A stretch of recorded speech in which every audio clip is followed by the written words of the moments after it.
ఓయ్, రెడీ అవ్వు. ఏం మాట్లాడుతున్నావురా? నరాలు కట్ అయిపోయింది. కంగారు పడుకు. రెడీ అవ్వడం అంటే నిన్ను నువ్వు ప్రిపేర్ చేసుకో. Build your self. దేనికి అంటావా? ఇప్పుడున్న ప్రతి దాంట్లో హాస్పిటల్ నుండి ఫుడ్ వరకు ప్రతిదీ కల్తీనే. అన్నింటిలో కరప్షనే. ఈ కరప్షన్ ఆపడానికి నువ్వు కావాలి. ఇప్పుడున్న ఈ జనానికి నీ అవసరం ఉంది. లైక్ బిల్డ్ యువర్ సెల్ఫ్ అంటే నిజాయితీనే నీకున్న ఒక వ్యసనంగా మార్చుకో. నువ్వు లక్షలు సంపాదిస్తావని కాదు, వేల కోట్లు పెట్టినా కొనలేని నీ నిజాయితీని వాళ్ళకు ఒక నమ్మకంగా ఇవ్వు.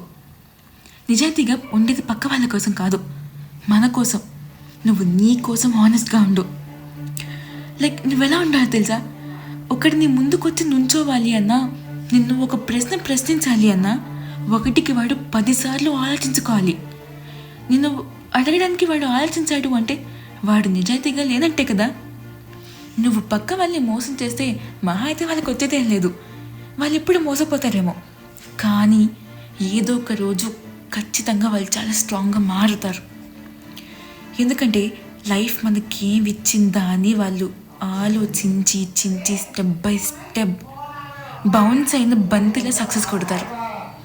కానీ నువ్వు వాళ్ళు మోసం చేసాం కదరా అని చాలా హ్యాపీగా ఉంటావు. ఎలా అంటే ఎడారిలో ఉన్న వాళ్ళకి బిస్లరీ వాటర్ దొరికినంత హ్యాపీగా ఉంటావు.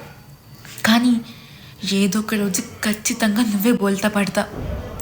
ఎంత అంటే నువ్వు పోయే లాస్ట్ సెకండ్ లోపు నీకు ఏమైనా జరగచ్చు. అది నేను చెప్తున్నా, నేనే కాదు, డెస్టినీ కూడా అదే చెప్తుంది.